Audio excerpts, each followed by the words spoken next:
and that kind of, this is where I'm trying to like develop grounded theory with you right now. Yeah.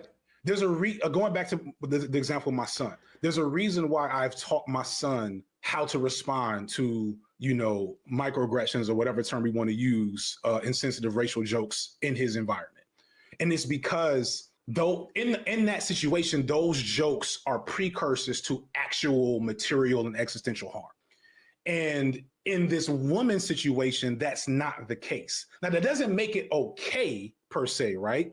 It doesn't make it it doesn't make it an optimal way to engage in racial discourse or trying to figure out and addressing racial problems in America.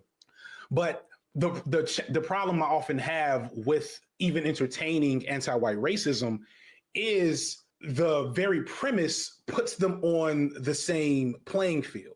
And in doing and even The premise doesn't put them in the same playing field. We could just use terms accurately while also understanding that there are terms that can dissect the overall importance of the difference, right?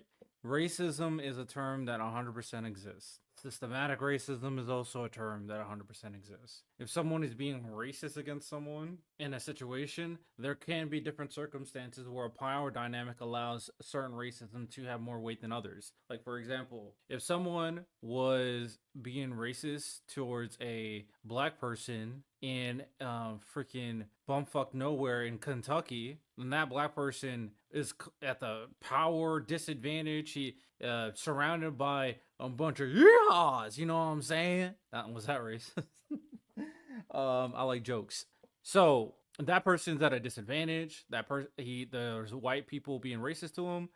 There's obvious not much he could do. He needs to just get out of that situation. And then I bring up the example of someone going to Baltimore and going to a certain type of neighborhood, white person, and then a group of black people go out and just call them a bunch of white slurs. Again, in that scenario, the power dynamic is very clear. Societally, systematically, the white people have more of the influence and power. But in that specific situation, he was obviously being racist against. I mean, that systematic power dynamic means nothing because that white person does not have the leverage. He does not have the power in that moment. And that is exactly equal to the situation that we're referring to. Now, in a general basis, being racist to a black person versus a white person is completely different, generally.